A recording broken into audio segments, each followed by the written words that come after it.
Get our free ebook now and pass the AWS Solutions Architect Associate and Professional exams. Our free content has helped thousands get certified, and it will help you too. Welcome everyone. This is Michael Gibbs, and I'm the founder and CEO of Go Cloud Careers, and today we have a really exciting show for you. I am here with three very distinguished veterans. We have Abigail Marks from the U.S. Army, and Al Patterson and Malcolm Sims from the U.S. Marine Corps. Hoorah, and we're thrilled to have them here today. And we're going to talk about what it takes to leave the military and get your first technology job, whether it be a cloud architect job or a cloud engineering job. We're all about transitioning. So the reason we're having this discussion is me and my team decided that we wanted to create something that is truly life-changing for veterans that are leaving the military. We know that the people that have served in our military represent the best and brightest of all of us. They've dedicated their time and their lives to making us safe and making us free. And as such, we feel that we owe it to the veterans to give them the best possible career opportunities. So to do so, we created a cloud architect career development program for the cloud architects and a cloud architect or a cloud engineering career development program for cloud engineers, and it is tuned and designed specifically for the veteran. It's designed to take the veteran who's given such distinguished service, and it's going to leverage all the experiences they have and the veteran strength and things like mental toughness and other things. It's going to teach their true leadership transition. See, in the tactical environments, we use a command and control leadership style, which is very good in an emergency. And it's perfect for military, but in the civilian world, unfortunately, it doesn't work. And a lot of people leaving military leadership, they try to transition to the civilian world, and without the leadership training, the styles are different and there's a mismatch. So we have that. Now, in addition to providing the training and really giving people the best training and not just focusing on technician work, like how to configure, but how to design, how to build, teaching executive skills and teaching a professional knowledge base, we can ensure for the military, just like our civilian folks, we can get them the best jobs. And we feel that no military veteran should ever leave the military without a six-figure job waiting for them. And we can easily do that with our Cloud Architect Career Development Program or our Cloud Engineering Career Development Program. So we wanted to do that, but that's not enough. Do you know what? We also want to address the psychosocial changes. For the people like me that have worked in a tactical environment, and we've got three distinguished veterans, they never know where they're going to be sent, to what kind of an emergency situation at what time. So that stress builds in their mind. They've got friends that go through traumatic situations. So that stress always builds in their mind. And there's parts of the tactical job, whether you're a firefighter, paramedic, a warrior, or anything, that are hard to do, where we have to make life and death split-second decisions that affect other people's lives. And they're often hard to deal with. So we have a full emotional intelligence section, but in our section, we don't just teach, managing others' emotions like everyone else. We teach how to manage your emotions. We teach multiple meditation. We teach cognitive behavior therapy, which has been shown, statistically speaking, to be as effective as medication in treating anxiety, depression, and post-traumatic stress disorder. But guess what? It helps you manage your emotions and become more emotionally intelligent. So it's used by Olympians, medical professionals, and all high-performing people. And we've got even more approaches for stress management. So we've got a full program. Leadership, take care of your health, get your health back, heal old injuries with some yoga, build your career, not only the technical pieces, but the leadership, the executive communication skills. And we provide a full leadership program to make sure that when the veteran leaves, they have all the skills, all the best skills to be most successful. So what I'd like to do is I'm going to ask the team here for them to share their experiences, the team doing that. But before we do that, I'm going to want them to introduce themselves, starting with Abigail Marks, and then Malcolm Sims, and then Al Patterson. Starting with Abigail, if you can tell us about your background. And I want to be fair, Abigail, Al, and Malcolm have all taken our Cloud Architect Career Development Program, and not only are world-class cloud architects, but they've experienced what we've done. They know what we could do, so they can share their experience leaving the military. They can share their experience in our program. And for the most part, I'm just going to ask questions. So Abigail, if you guys can all introduce yourselves, talk about your background, your experiences, and see where we can go from there. Mike, I'd first like to say thank you for giving me the space to share my experiences. Thank you. And I was in the United States Army for close to 4.5 years. I was a combat photographer, production specialist. So I did a range of news, writing, photography, videography. Although I was in a very highly deployable unit, I wasn't deployed. I was more grip and grin, high profile missions like the 58th presidential inauguration. I had a great time, and I'm definitely excited to share my experiences and thoughts about this amazing program you have. Thank you so much for sharing that. I love that. You got to photo and video record some amazing things. What a great experience. Now, Malcolm. Yeah, thanks for having me on. I appreciate it. Again, my name is Malcolm Sims. Served in the Marine Corps 8.5 years, and my primary MOS was a musician. But we all know every Marine's a rifleman, so you're gonna be called upon to do more than just your job. So in that, I've had other experiences from ranging from Hurricane Katrina support to pretty much everything and anything in between.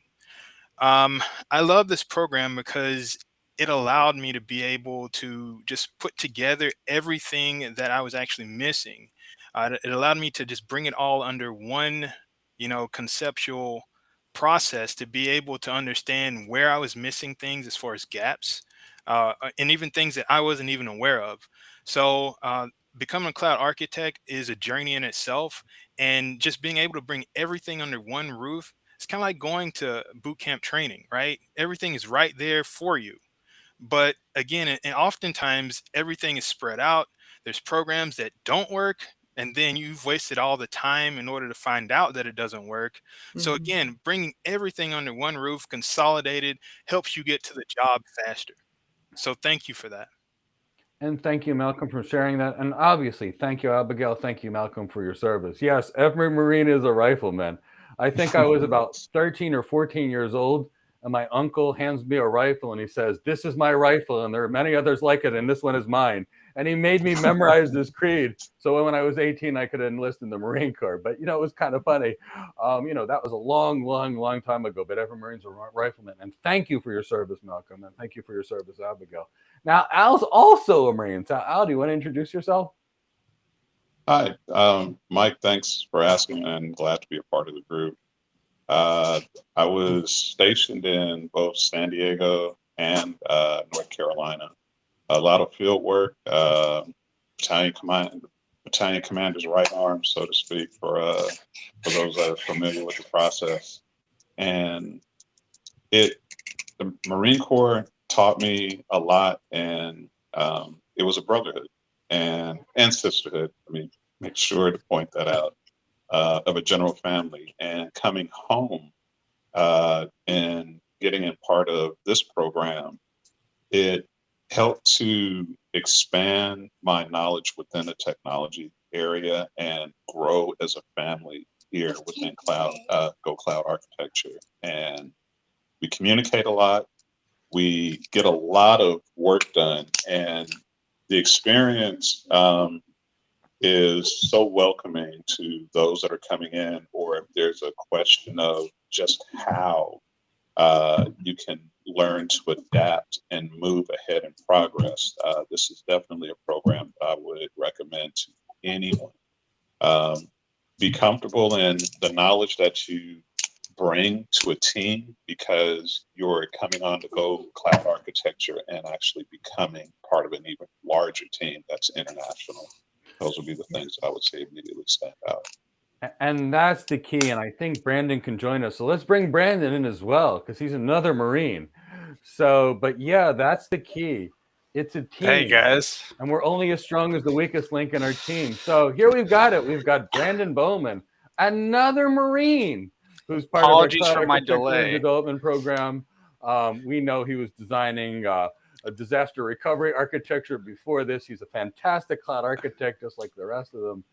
And no, Brandon, what's been your experience in the program? Have you had a good time? What have you learned? What separates this from different things?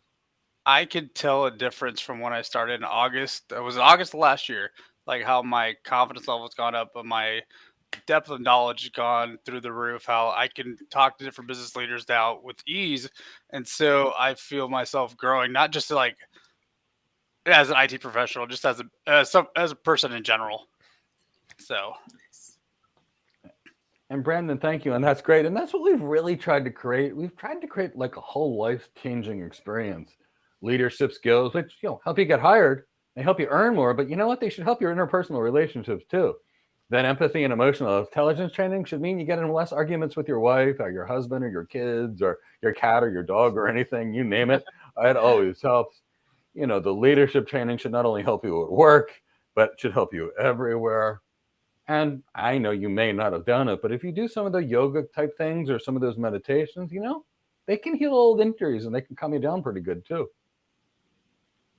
And, it took me a long time. I'll tell you, I know I had a lot of yoga here, and here's the reason we had it. I was sentenced to yoga 17 years ago. It was a sentence. I had wanted to get to this next belt level. I've been practicing martial arts for decades. And I said to the sensei, I said, what do I need to do? And she says, you need to do yoga 3 times a week for the next 6 months.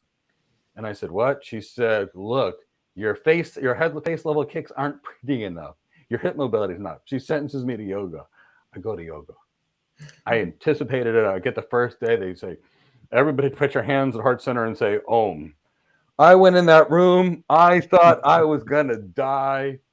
15 minutes later, doing actual yoga breathing, I was hooked. You know what I noticed the next day? I hit harder in martial arts. You know what else I noticed? I slept better that night. I wasn't stressed. And I noticed that I got along better because I was calm. So that became part of my life 16, 17 years ago. And it's been helpful to some people. So, that's always one of those things I recommend people to try. No, we don't go cuckoo with our yoga. We're not really talking about, get out like a cat and share your love and the view for the world. We're teaching, how do you move in a certain position and breathe through relaxation. But thank you for adding that.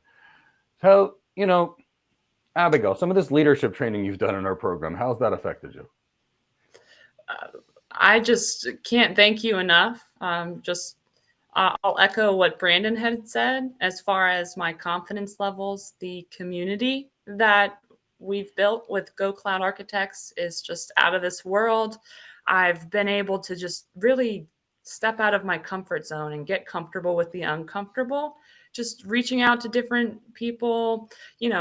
I'm not afraid now to just honestly speak with anybody at the grocery store, wherever. And I think those are just challenges in general that, they might seem small, but the more comfortable you are speaking with other people, even random people, the better you'll be able to communicate with anyone, because you're always going to have impromptu speaking. So that's one thing your program has allowed me to challenge myself, not only put myself out there, as far as branding, but to really push the boundaries, record myself public speaking.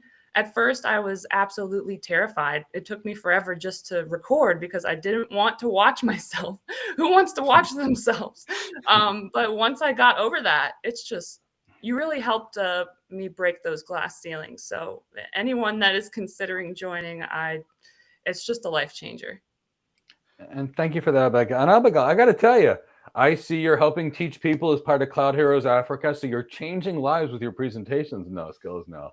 I've seen you mentor people on LinkedIn, and I've seen you do so many things to change the world. So thank you for taking these lessons and sharing them, making the world better. But you said it. One of the things that is really important to me is getting comfortable with uncomfortable things. And that was one of the secrets I wanted to have hidden in this program that I didn't talk about, but you guys figured it out because you guys are the most mentally tough group of the bunch. So you guys figured out the hidden plans in there. There's some other hidden plans in there that are there, which we'll probably talk about too. But thank you. I think a lot of us all have the drive to wanting to help. And so with this program, we can actually help. It changed from how do I help someone to how do I help grow your business, And so all of us are like, hey, what can I do to help grow your business? Like, what technology challenges you're facing? How can I help make you grow? Because if you grow, if you grow, I can grow too. So I think they continue to try, we all left the service on our own terms, but how can we continue to help our communities or our industries? Yeah, that growth mindset. It's a really great platform also to just build that community. And since we all have, I'd like to say, a backbone of just wanting to help people, it's just a really great feeling when you're able to share and help other people. And things are always changing. Technology is growing. Technology is always changing. It's not like the same thing over and over again. You're going to learn new skills. You're going to have new things, like new tools to the toolbox you're going to add just by learning one certain type of technology. So, I mean, that's your continuous growth in this industry. It's exponential. How about you, Al or Malcolm? Oh wait, here, Malcolm. I'm sorry. Oh wait. Oh no, go ahead. Either.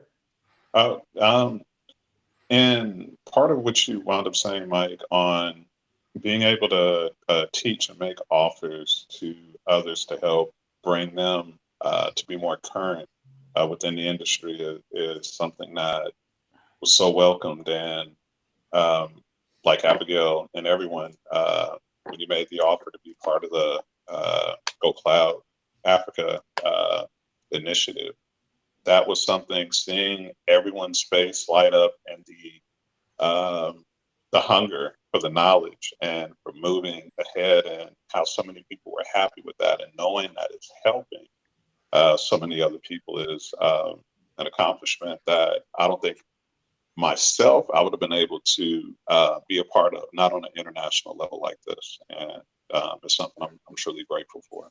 And I'm grateful for you helping. Abigail's helping. I know Brandon, Malcolm all help. You know, for us, you guys all come from a world of service. People don't realize it. Unless people have actually seen what some of you guys have seen, we have nothing without you guys protecting us. I've been everywhere. I know what it's like. And I know how lucky we actually really are. And that comes from you guys and what you've done. So, you know, whether you're helping people in our class or it's a direct action mission, it's really one of the same things. How about you, Malcolm? You've been doing an incredible amount of things too. So, all in all, I love Go Cloud Careers from this standpoint.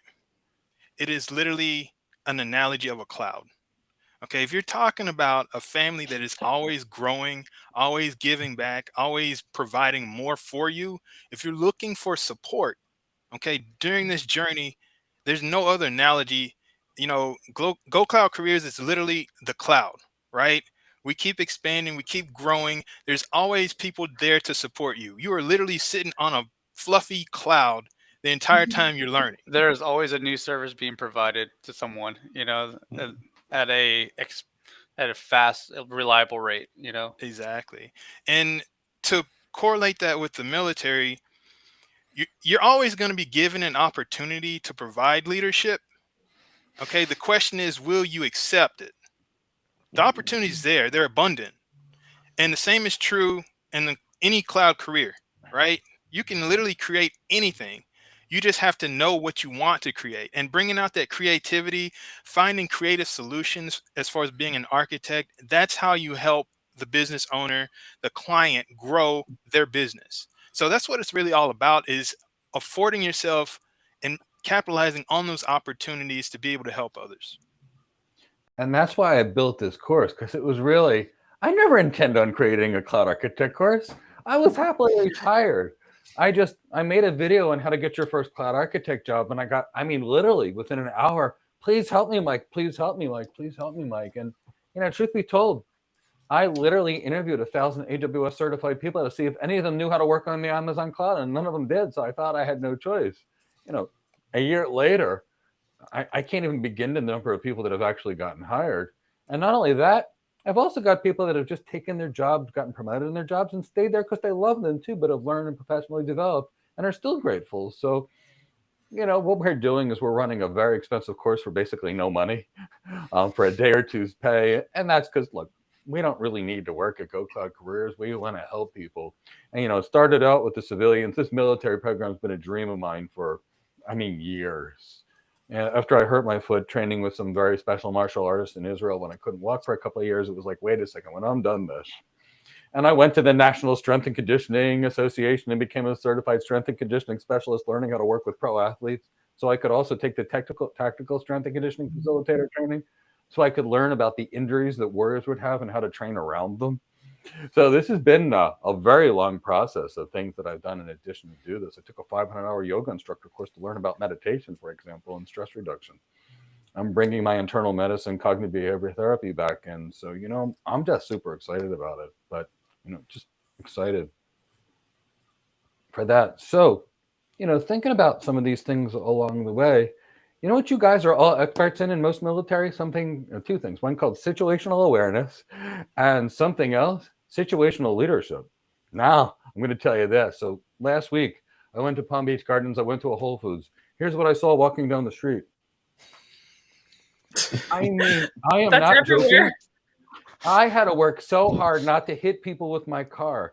I had to literally walk around. People were walking towards me. They didn't even know they were going to bump into me. I had to go around. I mean, it was like I was in The Walking Dead, where everybody just walking attached to their phone. Yeah. And there's that. But you guys aren't like that.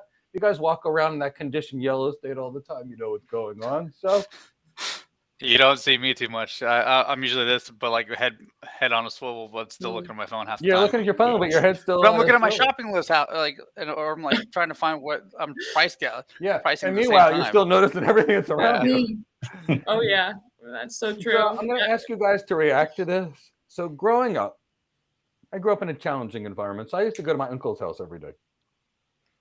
And my uncle would give me things to do. And if it wasn't perfect, that 80-pound ruck, walking 20 kilometers with it, doing a whole bunch of pull-ups and push-ups with it, was there. And he used to scream something to me. He used to scream, "Attention to detail. Lack of it will get you killed in war." Mm-hmm. And I'm sure many of you have heard that. And I'm sure many of you, specifically you guys from the Marine Corps, that have heard that. And Abigail from the Army, you don't miss minor details. You're detail-oriented. My marketing team hates me because I will pick every single small little detail that's like wrong. Me and too. I will like, hey, I'll screenshot circle and send it to them. See, that's a skill, though.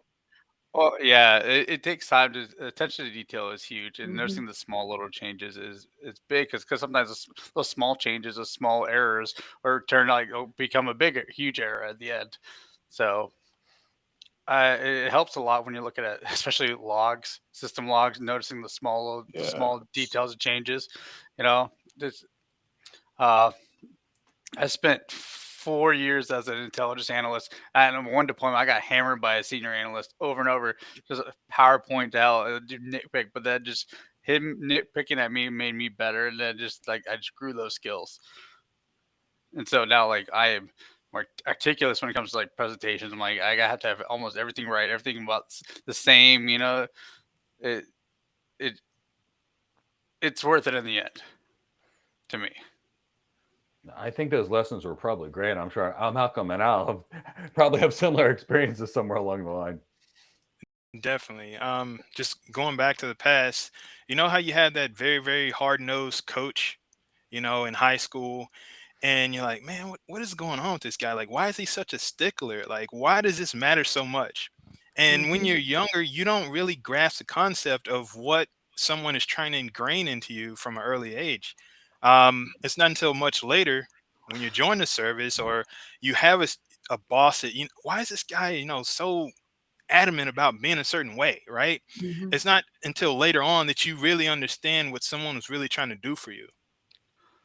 Yeah. That's so true, Malcolm. I'd like to add to that I grew up doing all sorts of sports, tackle, football, lacrosse, field hockey, you name it. And I can agree with that sentiment. Looking back, I was like, why is this coach making us do so many labs? Like, why do we got to do this? But now looking back, I'm like, I get it. And I mean, you can look back in your life and you're like, okay, I was a leader or I did want to challenge myself. So looking back, I'm like, okay, I did sports and I love that. And then I joined the military. So it just kind of adds up all those little things, right? Definitely. And I think another skill that helps us with that is like being able to process second and third order effects. So what we do now could affect 2 stages beyond us, and how we say, hey, let's look at the big picture. Like what True. I do now, how does that affect the business overall? And we can take that skill and use that in our like people we do business with, and it helps the business grow at the end. Yeah. Yeah. Having that vision is important. And There's- again, the chain effect is phenomenal, because I'll give you an example. Sitting in an office environment, a lot of time, one who's not more, physical as they were previously, can start to gain a little bit of a tire, right? So I took it upon myself. It's like, all right, I got to get out, find a way to be active again, right? Mhm. I actually started refereeing high school sports. Oh Nice. no, I'm sorry. Yeah. I've done that before in my Yeah. 20s. But I used to referee soccer when I was in my 20s in high school. well, I'm doing this, as a flat-footed 30-plus-year-old, right? Oh, So, I'm soccer's not fun. You being that middle ref, it's not fun. Anyway, I say this to say this: it's not enough just to know the rules of the sport, right? Mhm. You need to understand the intent behind the rule. Okay, and that was taught to me early on, and it didn't really make sense until later on. It's like, I can use this with my clients, right? So when I'm going over architecture and we're discussing why you want to structure it a certain way, okay, understand not just that's best practice, understand the intent behind why that's the best practice. And then when you can articulate, that's how you gain trust with your clients. Mhm. I couldn't Yeah, agree with you anymore. You're so right. if you're building that architecture, you can almost dictate, hey, how is this going to grow? Like, how are you going to succeed now by doing this way now? How is it going to help you grow further down the road? Mhm. Exactly. You set you up for success. Yeah, you might pay a little more now, but in the end, here's why. Exactly. Compound your success. Exactly. Mhm. Make And the then the right initial planning. investments. Build the right plan. Build the right strategy. And it is going to be more expensive initially, and it is going to be harder initially to do it right. But if you set it up right, it scales and grows. If you don't set it up right, it falls apart. It's your foundation. Exactly. Mike, Yeah. with what you just said, Mike, Yeah. and once I got introduced to the technology, and one aspect that I learned was taking a time out, even in the most frustrating or customer-based hostile moments, just immediately look at trying to diffuse that. Don't let the energy or the adrenaline drive you to make a decision or a response that could have a negative impact on you or the company in itself. And by taking a time out, some people get frustrated in aspect of feeling that their need might not have been met, but you actually taking the time to listen to them and vent and look at that as a neutral status, they'll usually wind up calming themselves down and being able to have an appreciation for you doing that. And that's helped me, not just in the industry, but just overall as a person, and also in dealing with kids, family, friends. Those are things that empathy piece that you mentioned played a huge role in. Dealing with my fiance, yeah, that has helped me. Like the empathy piece has helped me a lot there. And being able to just listen to her, don't like just half listen, like listen the full way. Mhm. So it's And helped not me trying to solve it, not Oh, trying to yeah. solve the problem. They Most just times want to, she doesn't want an answer. She just wants me to listen. All right, I'll just Yeah. Yeah. Now that lesson, wow, that's important. I was a paramedic firefighter, and my wife had a problem. So I literally told her the whole solution right then and there. And somehow I got more in the doghouse. And the paramedic that was a Vietnam vet that was next to me, and he tapped me on the shoulder, and he says, "I help." Okay, and he said, "There's a book. It was from Men Are from Mars and Women from Venus." I And, remember that book. but what it talked about was when your wife wants to tell you about a problem, don't try and solve it. Just listen to Yeah. it. True. So- I still most of the time I try to solve it, but she usually is like, I just want you to listen. All right, so but it's your nature to want to solve. yeah, So, exactly. The situational leadership piece I want to touch. The military does this better than anybody else I've ever seen. You take an elite special forces team, you got to breach the door. The breacher's temporarily in charge until somebody breached that door. Now, once that door is breached, then your commander's in charge, the lieutenant or whoever's there. Now, as soon as if you need an Overwatch mission, sniper and spotter, you're in charge. What do you see? So the ability to put who's in charge needed at the time and not have an ego. I see in military all the time. Have you worked with that kind of situational leadership? And how has it helped you in your civilian lives? Yeah, understanding what people's like what their strengths and weaknesses are, and putting the best person forward for that job. That's a good skill to have, and I've actually developed a skill like a lot in the past year. So like understanding who's good at what, and like I might not be able to solve everything, but I know someone who can. You know, when you find that Rolodex of people who can, you know, like if I need a network engineer, I know who to call. Mm-hmm. You know, if I need like someone that's good with web application, I know what developer to call. You know, so stuff, just knowing who's got the right strengths and weaknesses is key. And I that's agree with definitely, that. yeah, and that's definitely part of being a leader, right? So again, the whole point of leave no man behind, that one person that you left behind had that strength as a skill set, and now, you know, if you have left them behind, now you don't even have that asset to be able to leverage. So again, that's just a piece of the leadership part. This program also teaches you how to put things in order. Okay, being in the service, being a Marine, right? You're always taught, do your job, get out the way, right? But as you transition to being out of service, you're responsible for everything, right? So you got the high level orders, given by the officers. That's you. You're organizing your own life. Okay, then you have middle management who are the staff NCOs. That's you, right? All the way down to the Lance Coolies who are actually, making stuff happen and actually doing all the grunt work. So you are literally each one of those, and it's just putting it in the right order so that you actually accomplish what you're trying to accomplish. So it's not just you doing one role anymore, where you thought, oh my goodness, the staff NCO is taking forever to make a decision, right? Well, now it's you. So you wanted to point the finger at them back in the day. Now it's on you to be able to make that call.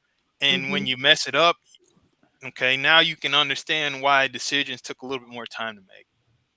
And what I'd say to that is also taking responsibility and taking action too, because I feel like when, to be a really great leader, you also have to motivate. And sometimes that's silently. You might not really know that you're impacting someone until they message you. And I also think, like Mike, you say letting go of the ego. I think just a few simple things as a leader can be very helpful. How can I help you?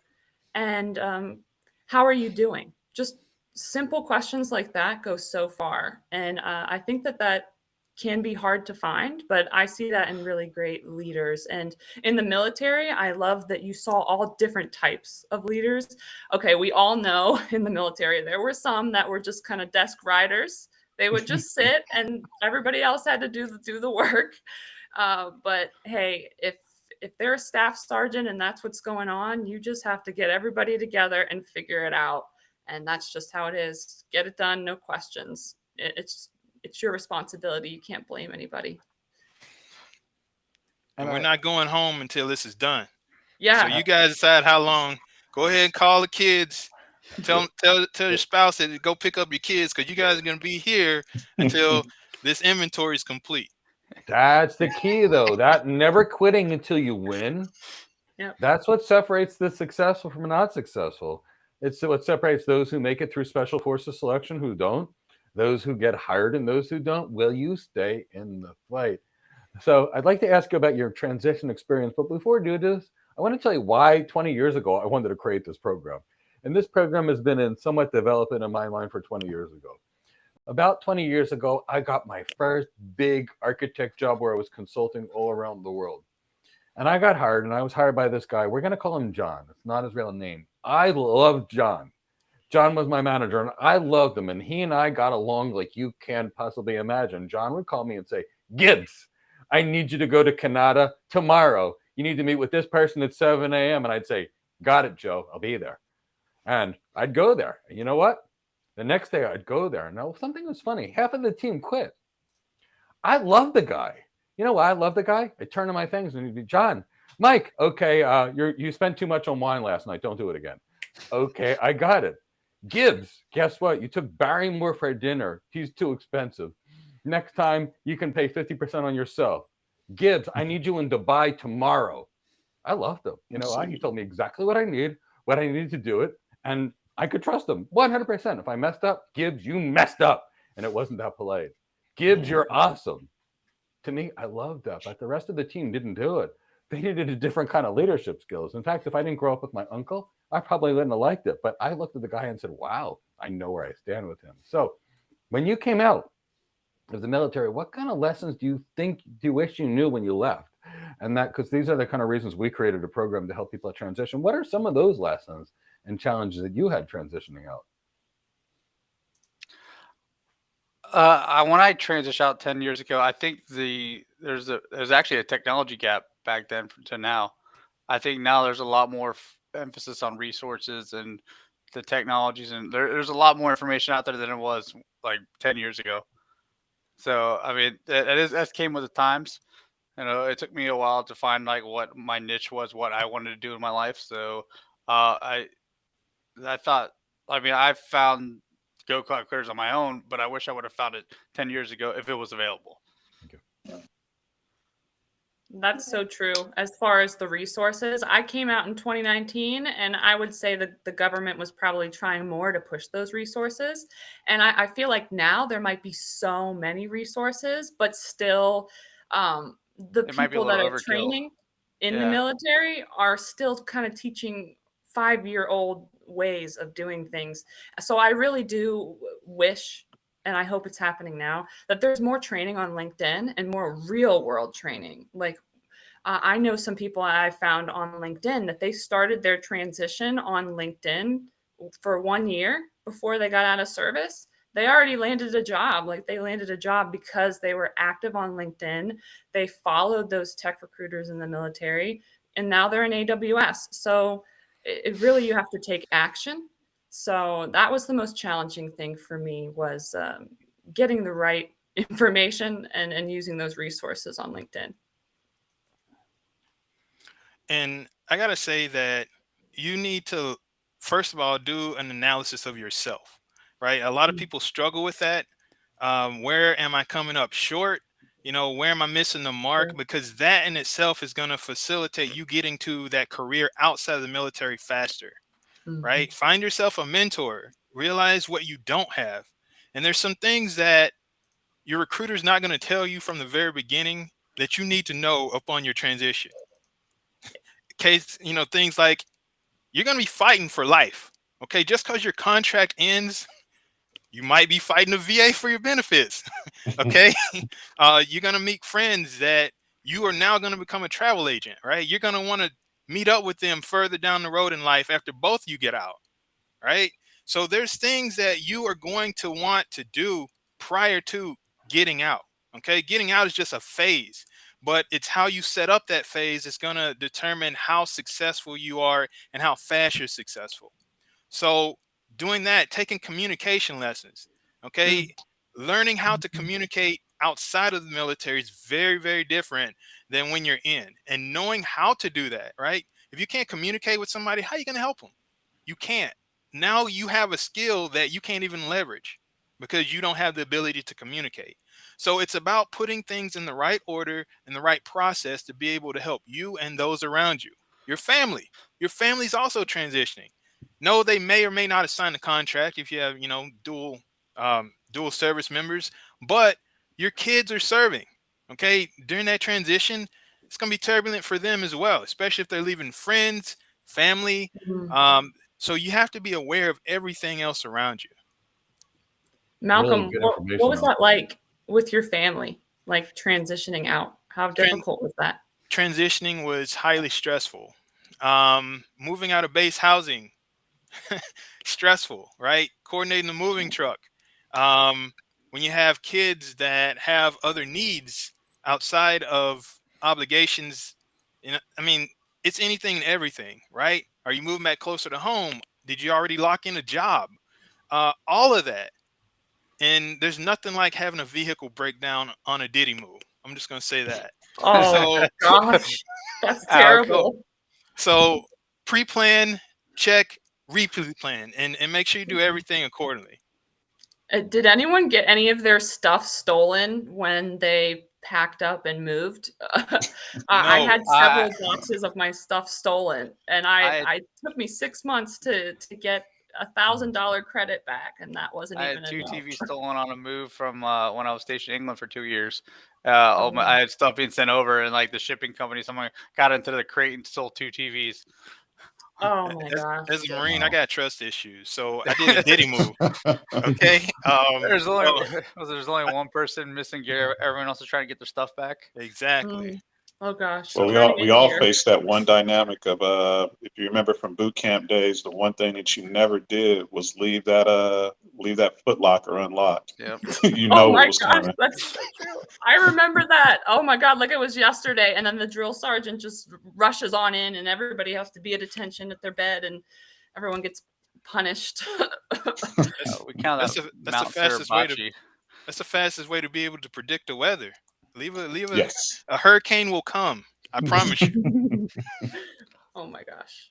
Yeah, so I mean, each of us have our own like transition story, like how we transition from military service to civilian life, and everyone's different. Some people get out, and go to college. You know, I did that after my first 4 years on active duty. I left active duty, went to college, and that was hard on me. I was coming off my second deployment from Fallujah, and like wow. trying to go like 2 months out of like being in the sandbox to college, and that was tough on me. So like Wow. you have to have that support system to succeed, because like I found myself like not really having that support system, and ended up joining the reserves and like chasing orders again because I was like, I'm not ready for college. So yeah, having that support system, having a plan is big, because you don't want to end up saying, oh, I'm just gonna use my GI Bill and then not know what you're gonna do. Because next year you're gonna end up wasting resources sitting in a college class at like some liberal arts college, not knowing what you want to do for the rest of your life. So that happened to me. So but yeah, it's better now than what it was back then. But like you gotta want to look for the information. You can't just be like, oh, I'll figure it out when I get out. You know, start planning now. Start planning, thinking about a year ahead to where you're separating, you're retiring. Like what you want to do. Like what's the goal? Actually, I'd chime in with that. Coming home for me, a lot of the things that that are available now weren't available during the time frame when I came out, and technology wasn't the biggest push. So comfortability zone, I wound up going back to construction, but I had to figure in my head, do I want to be outside all day? The work is great, but it's hard work. And being in the military, all of the hard work things, and it's like, okay, now I want to do something that it'll be somewhat easier, but I have to find and plan a way to make the things that are necessary happen, because as Malcolm said, everything falls back on me, and this is prior to having a family. So I can't even imagine how it was for those that had a family, wife, kids.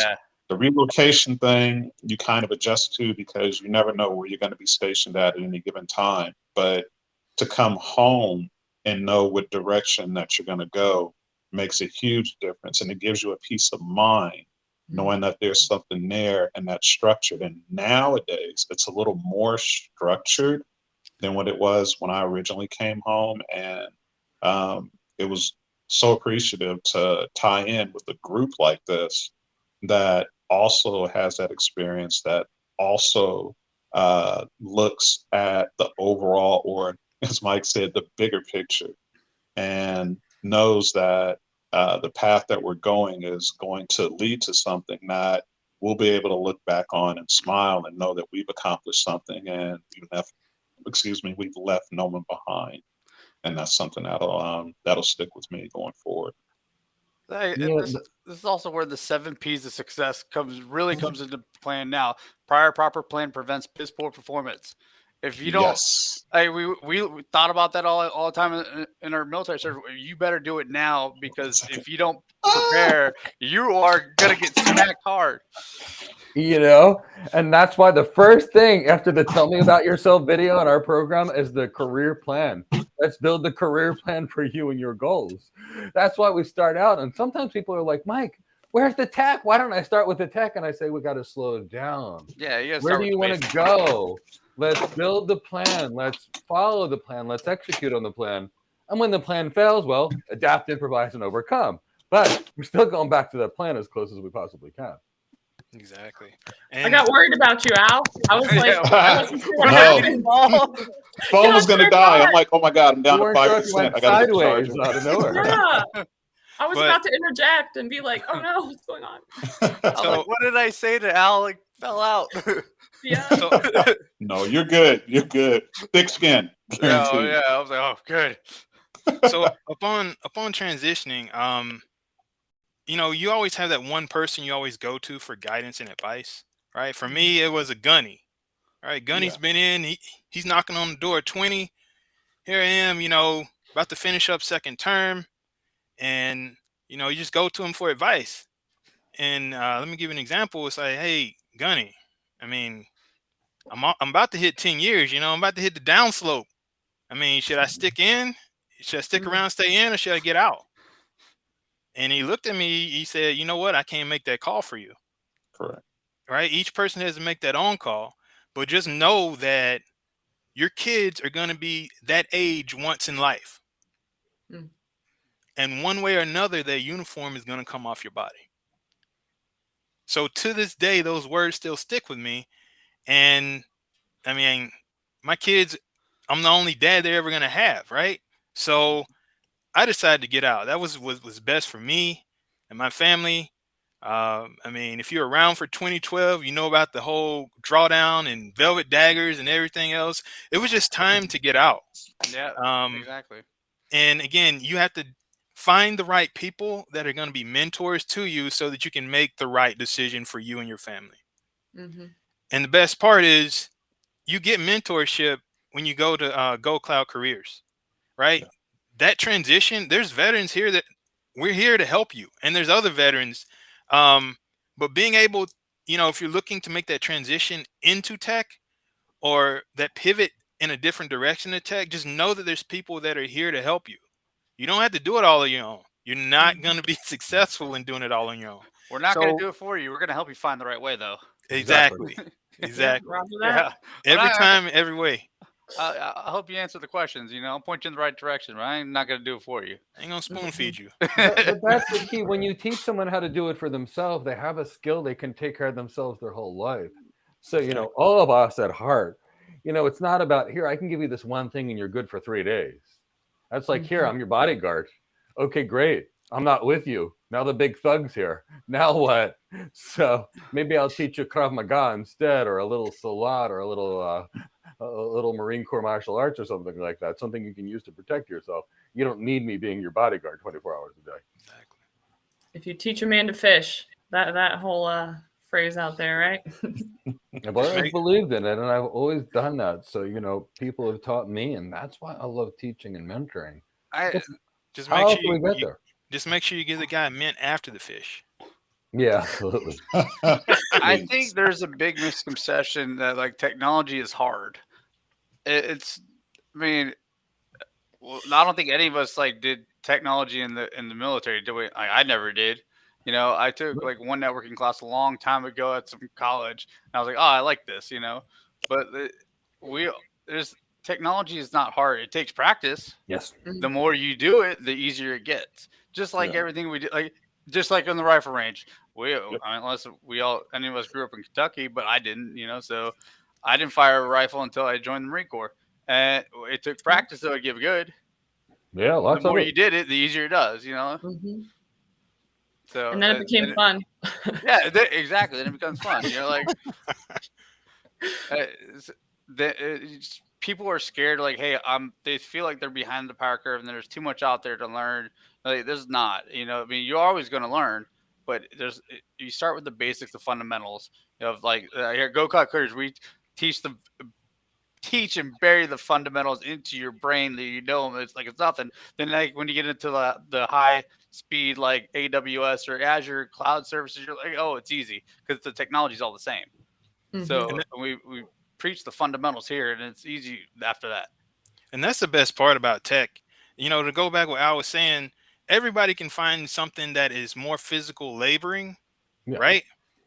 But the fact of the matter is, as you age, that's going to become more of a burden on your body, right? So I'll be honest with you, that's one of the reasons why I chose tech is, I can be all gray hair, at 80 years old and still, click buttons and stuff, right? As opposed to, it's going to hurt a whole lot more doing manual labor at a later age in life. But again, just that transition to tech, a lot of people are scared of it. Don't be scared of it. I'm telling you. They You know are. why? Because tech is going to change. You feel like you have to learn all of this stuff. You're All gonna of have to this stuff. relearn it over when it Just changes. start learning. And everyone else got to relearn it. Exactly. Changing every Because tech's day. going to evolve. It's going to keep changing. You're going to grasp the whole skill set. Just start learning. Start the process. Take the And leap. And like we're not just we're used to physical like labor. This is mental labor. Your mind's gonna be like put to the limits all like every single day, and your mind's gonna be sharper as you age and progress. It's I'd rather have that mental like toughness rather than like the physical toughness later on, because I probably won't have it. So Definitely. it's all about the mental toughness. I mean, it literally is. I built a whole career on being flexible. And here's what I mean by that. I grew up, in my uncle's house doing Marine Corps PT, and I did martial arts. So I just knew that adapt, improvise, overcome. I don't think I learned anything else in life. And we had a team at Cisco, and we were the strategy consulting team. And someone would want somebody from my team to give a speech. And the normal process was fill out a form, quantify the opportunity, and see if it made sense for one of the leaders to go fly out there. That was what the process was. Here was my process. Mike, can you be in London tomorrow and give a presentation to this audience? And I said, sure, what's it on? Well, it's either going to be on networking or security. Can we let you know when you get there? And I'd say, sure, no big deal. I'd have 2 presentations that were stock, and I'd say, what's the audience want? And I'd do it. It was no big deal for me. Now, mind you, delivering a presentation that way, it's 95% as good as the people that planned it out with perfection. But, I was agile. Okay, here. Oh, while you're in London, Mike, could you stop in Dubai on the way home? Sure, no big deal. Hey, could you go to Sydney? Yeah, sure. While you're in Sydney, stop at Melbourne? Sure. Because, but you guys are taught to adapt. So much so that I had run a boot camp when he just started the company about a year ago. And it was, Brandon may have been in the boot camp, I'm not sure. And then we were covering networking and security and AWS. And like 3 days before this, a Marine puts out this beautiful LinkedIn post, and it says, my name's Virgil. I'm a hardworking retired Marine. I'm leaving the Marine Corps and I need a job. Would anybody like someone that's hardworking that knows this, this, and this? Well, let me just say, I saw that. And 5 minutes before that, I saw the exact opposite post. Hi, I've been rejected 1,000 times. Since I've been rejected 1,000 times, would you please open your contact list and forward me to everybody? Now, that person, unfortunately, is telling the world why he's not hireable, which is not going to work, and it's not a good strategy. By comparison, the Marine said, I'm here. I'm ready to help you. So I had about 10 open slots in the boot camp before they had sold out. So I send this guy a message, and I say, can I talk to you?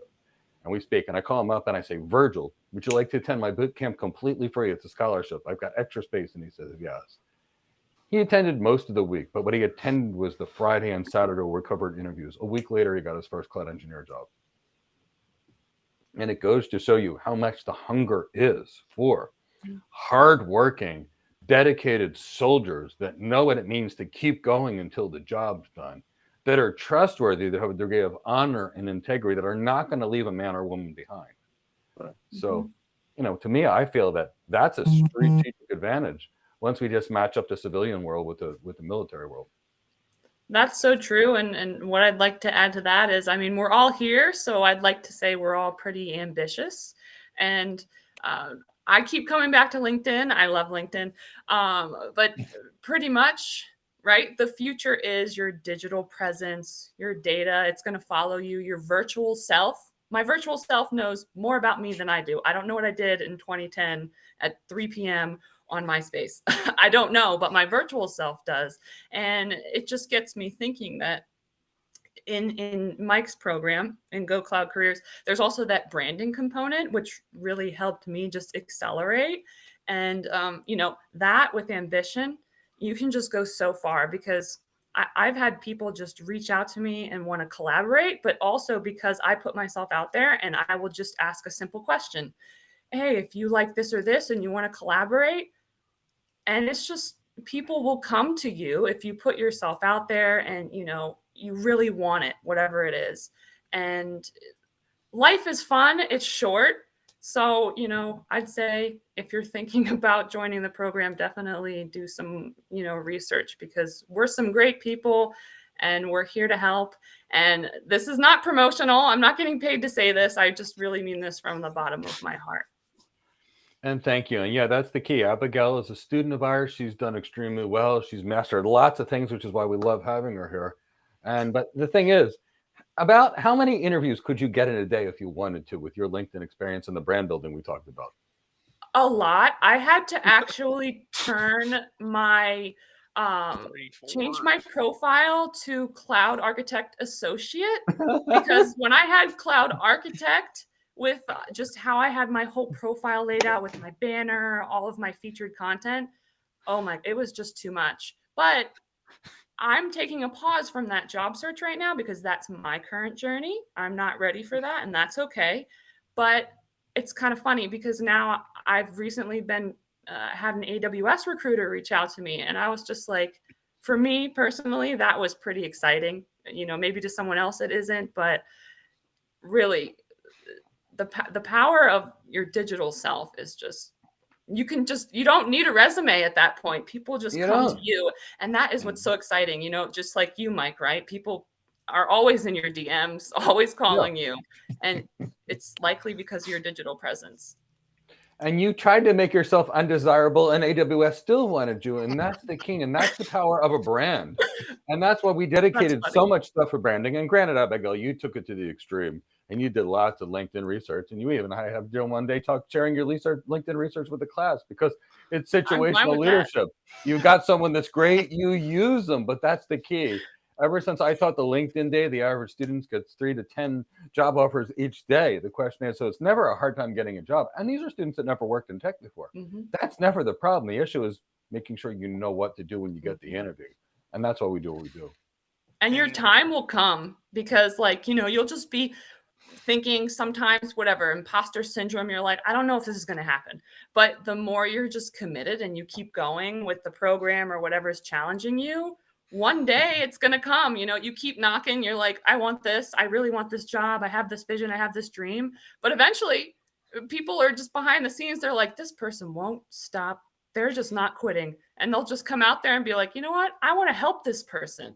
And true, just do not stop. That's just never quit. And I think we're talking about the military and our experiences. I would say that's something that we all have. And I really love that I had that experience in the military, the don't quit. Because when I had basic training, I never thought I could do a 12-mile ruck with like 45 pounds or 35. But you complete that and you're like, okay, what else can I do? What can't I do? So that mindset piece that we've been talking about, I think that is just so important. For me, I'd say that's the number one, is the mindset. And branding is so important. Like, I didn't even realize how in depth it really is. I guess one of the biggest things that I've learned recently is your personal brand is very, very different than your corporate company's brand. Yes. Right? Oh, yeah. And you need to be able to distinguish the two and represent yourself, right? Because for one reason or another, you could part ways with your company. In the service, it could be end of contract, right? Oh, I'm known as a Marine. Well, guess what? After you get out, there's gonna be people who are very, very pro Marine. There's gonna be people who are very, very anti Marine, right? Just joking. But what unfortunately, but what I'm saying is, you need to be able to distinguish yourself and your brand. And I know people hate sports or they don't grasp sports, but sports analogies is really where it's at. Case in point, Freddie Freeman, he'd been with the Braves for 10 plus years, right? Case in point, brand new team. He's literally starting his life all over again. He had to purposely rebrand himself because now he's with a different team. And it's always about it's about distinguishing yourself vice your organization. Never put yourself in a position where the two are just so merged together that you can't figure out one from the other, because long term you're setting yourself up for failure for other opportunities that you could you could have those and earn those and do more with them. That's what I'm trying to say.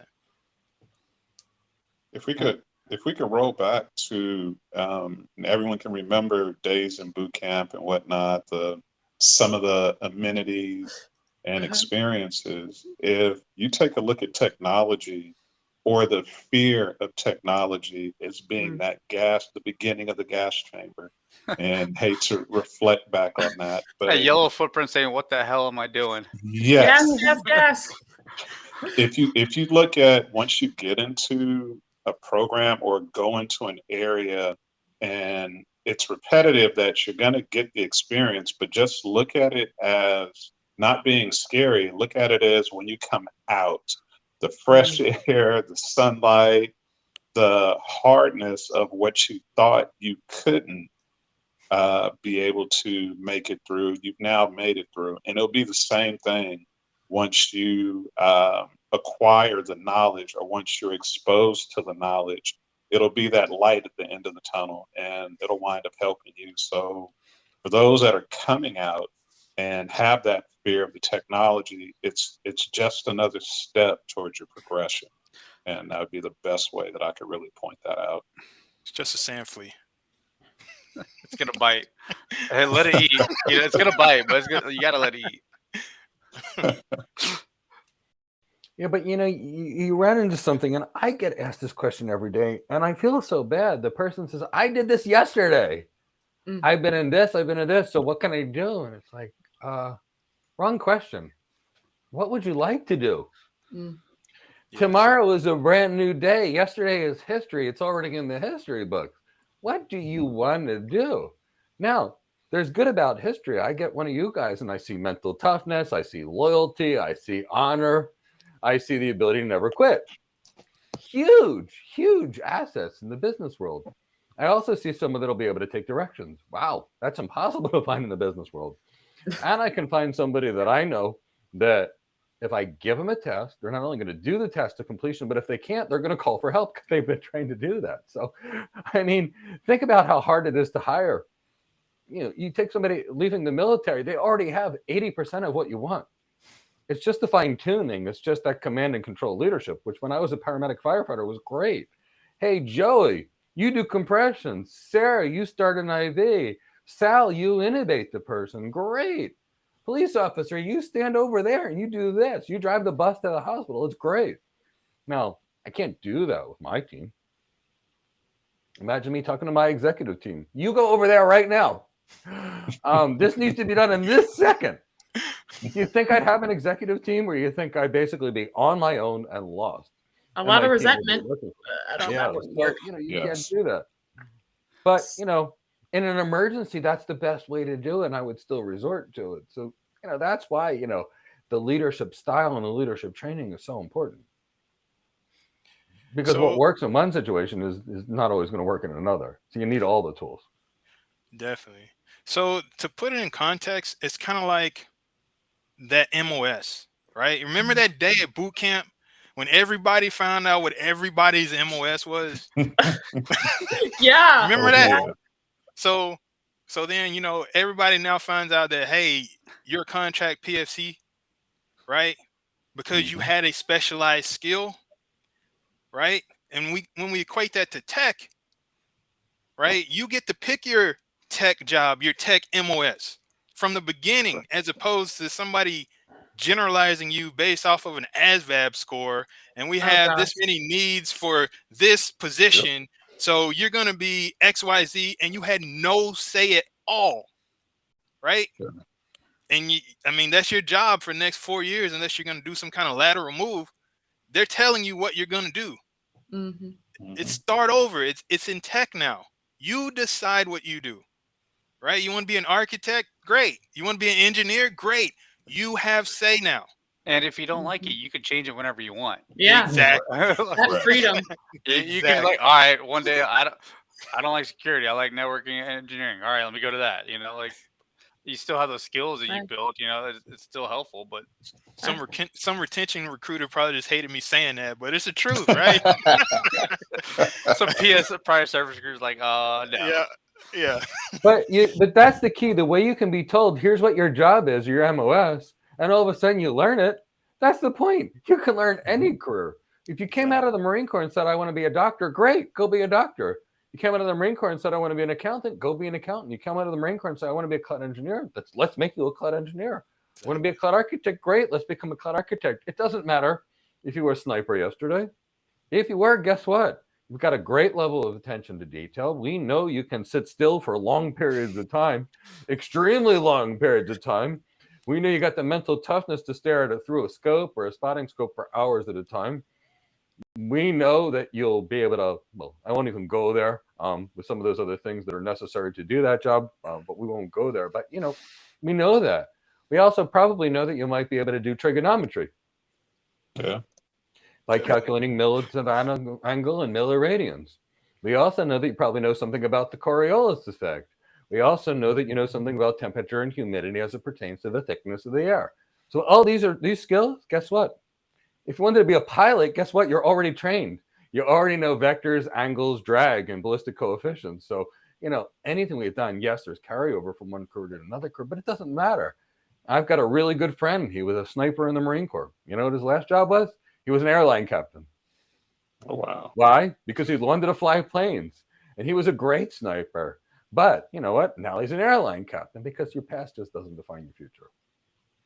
Nice. And a lot of times people don't realize they have those skills, right? Mm. So you can't even articulate that to a recruiter, to a hiring manager, if you don't even realize that you have those skills yourself. So that's what I'm saying. You have to do a true assessment of yourself top to bottom, figure out where you want to go, and figure out to utilize what you already have and pivot it, use it as a point to be able to help you get to where you want to go. Right. So And frequently. do a true inventory of yourself. Correct. I love that. And I would say, you know, I really love motivational speeches. Steve Harvey, Les Brown, he's my favorite.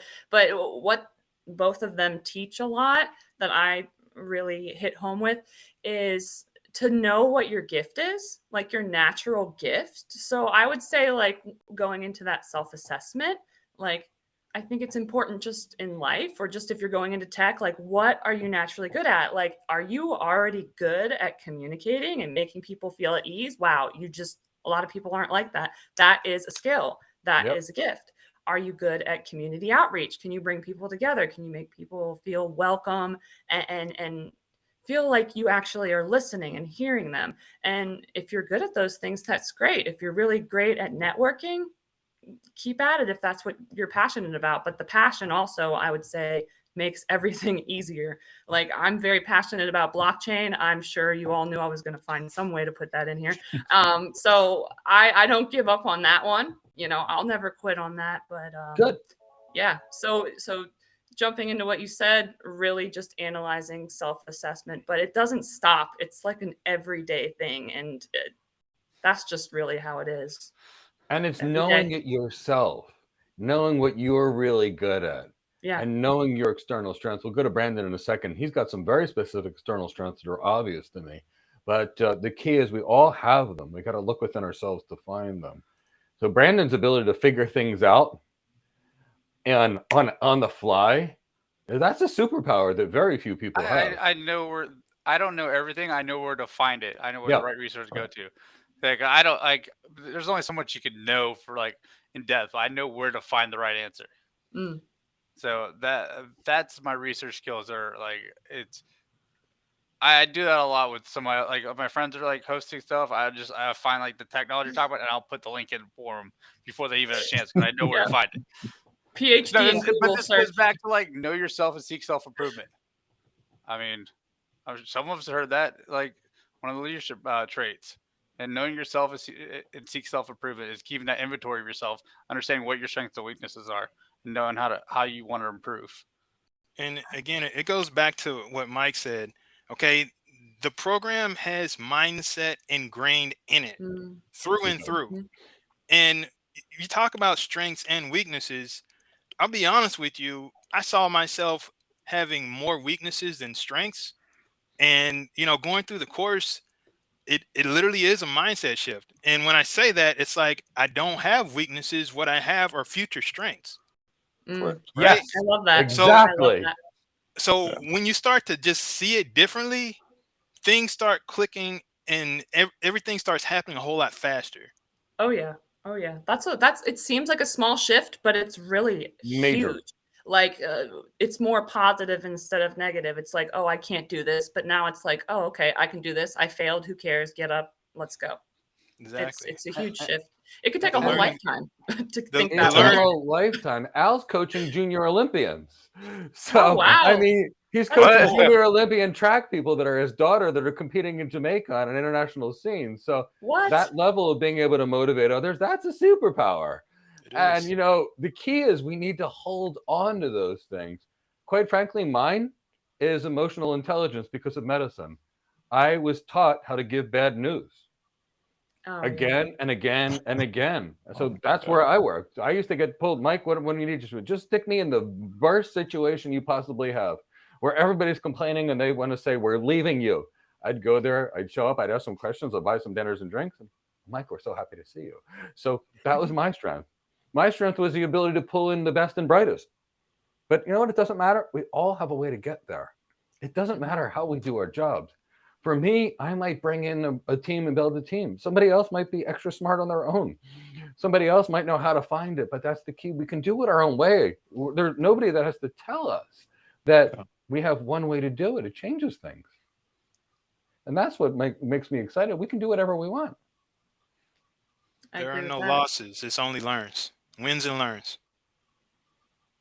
Wins and learns. Progress. I say look at it as just being progress. The end result is you're going to get more, you're going to get stronger, and you're making Mhm. progress, not just in your education, life, and just things overall. Absolutely. And there's someone watching right now that is probably thinking to themselves, I can't do this. How the heck am I going to come from a combat photographer to work in tech or get into the cloud? Well, like we've been talking about with the mindset, like you definitely can do it. I mean, we're proof. I mean, what Malcolm, right? You were a musician. Yep. You might still love music, but you're not a musician right now. You're in tech. So, right? I Well, can I do mean, it. You can do it. again, when I was an educator, I would often take musical concepts, right? Whether it be acoustics, science, right, or mathematics, timing, and bring that in to be able to use education to be able to help others understand concepts, right? So it's not about, don't think of it as what you have, think of it as how what you have, how you can help others learn more. Correct. I love that. Yeah, it's such a good way to do it. How can you help others learn more? How do you bring out the best in others? You know what? The team of everybody that's operating great is a whole lot better than a team of everybody that's just sort of just got lots of people and they're just doing a little bit, a little bit, a little bit. Definitely. I actually think it's all about the team. And I actually think military people are a little advantage there. If you come from a military or professional athlete world, you're there. Now, especially the military people that go through like a selection process where it pays to win, where there's competition, and if you win the competition, you don't have to work as hard or do something than others. That's also helpful. Or you'll go to the promotion board quicker because there's a selection process. That was fun. There was a lot of competition during the 58th presidential inauguration. I was the person that just would raise my hand for anything because I knew that it was such a historic event that I just had to do it. So I just felt like adding that little bit of my military Actually, experience. you know what? That secret of I just volunteered for things. Well, let me tell you. You want to get advanced in your career? Go volunteer for stuff. The managers fun. have ideas, projects. Go volunteer for it. You're going to be seen. Yeah, I stayed up literally. So during the 58th presidential inauguration, of course, you can imagine, there's practice ceremonies in DC. All of us woke up at like 3 a.m. This was Joint Task Force in DC. I went from immediately filming the 58th presidential inauguration to literally in my dress blues with my backpack filled with camera equipment and these just really hard shoes to walk in. And my foot was kind of falling out while I was walking. Everybody's like running fast pace. I had to document the salute to the Armed Services Ball. Trump was there too. The president was still there, everybody. And I was literally smashed on the 3rd floor between sound systems with a 200 millimeter lens. And it was so fun. It was so crazy. And just to be able to see all those AP reporters, but I never would have been able to get on that mission if I didn't say, hey, Sergeant Major, please, can you sign me? Like, I really want to get on this mission. Like, I heard about it and it worked. So sometimes you just got to really put yourself out there and volunteer and just be like, hey, I'm here. Let me do this. And sometimes I'd say for the most part, it works out. It does. It's fun. It does. And again, people have to look at it as an investment, right? For you to get that opportunity, you got to do the pre-work, right? You got to do the labs, okay? You got to invest in The yourself. labs. Exactly. So, Or whatever it is. Yeah. so you got to put in that equity, if you will, to be able to open up and unlock those opportunities. Because you just go to Sergeant Major. Hey, Sergeant Major, I want to do this. Yeah. Okay. So what have you done and who are you, right? But if you're always there grinding it out, volunteering, putting in the pre-effort, you're going to unlock opportunities and doors for yourself. That's so true. Very accurate. Yeah, the investing in yourself is huge. Like no one's going to do the work for you. You got to want to learn and strive and like want to succeed. So you really have to, it might take a little financial investment in your learning, your education, but it's like the time and effort you put in now, it pays off in the long run for sure. And something that you guys are used to, which is a little more of a struggle in the civilian world, but it needs to be done. You can't just do the fun stuff that you enjoy. Yeah. You got to do all of the work, not just the fun stuff. That's hard sometimes. I'll admit. I had initially when I first launched the program about 2 years ago, I put the tech in the beginning. I had put all the leadership stuff in the beginning and the tech in the end, and I did it for this reason. What it takes to really transition careers is mostly your leadership skills, your emotional intelligence, your likability, and also the tech. But when you're changing careers, it's, do I want this person? Do I like them? Do I need them around here? So I started with the things that are more likely to get people hired. And what happened was nobody was doing them. They were going straight to the tech, and they'd say, Mike, I went on an interview and it didn't go well. And I'd say, yeah, I looked at your completion percentage. You skipped the interview training, the negotiation training, the leadership training, the sales training, the how it works training, and you went straight to hands-on labs, and nobody's going to hire you for that. So go back and do the stuff that we told you to, and then they go back and do it. They're like, Mike, I just got my first cloud architect job. And I say, thank you, you're right. And they say, but why? I said, it's not a tech job. It's half tech, half business. You have to do it all. So it can't just be the fun. So exactly. So, yeah, essentially you put those times in the fundamental like emotional intelligence like assignments. Put in the time and effort into those, just as much time and effort you put into a hands-on lab, it pays dividends. You got to do the overcoming obstacles assignment. You got to do the goals, the goals assignments, and because that pays off. That pretty much will get you the job further than saying, "Oh, I did a hands-on lab where I deployed a virtual machine." Yeah, nobody cares. Yeah. All right. Yeah. Nobody cares. It's like, okay, great. So did my 4-year-old daughter. No, thank you so much. Yeah. Now, why should I hire you?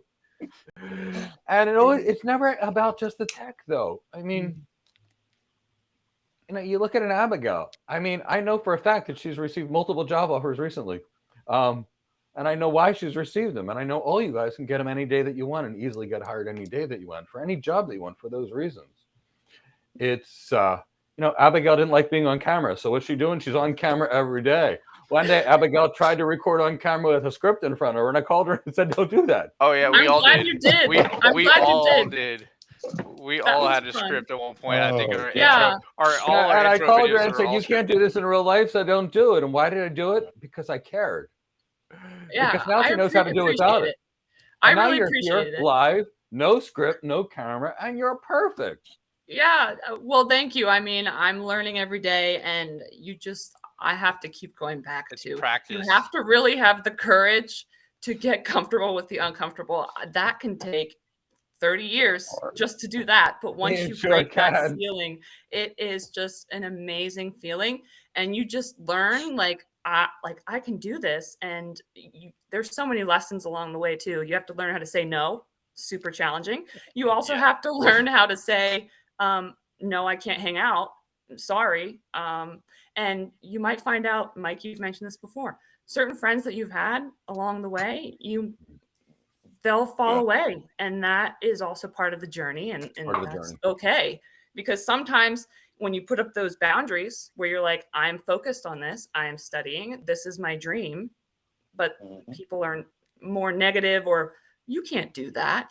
You find out when you talk to those people on the phone, it's just draining and they just can't really, they're not meant for your journey, right? They're meant there for a season, a reason, or a lifetime.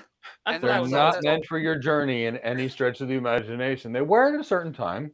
They were your Mr. or Mrs. Right Now friends.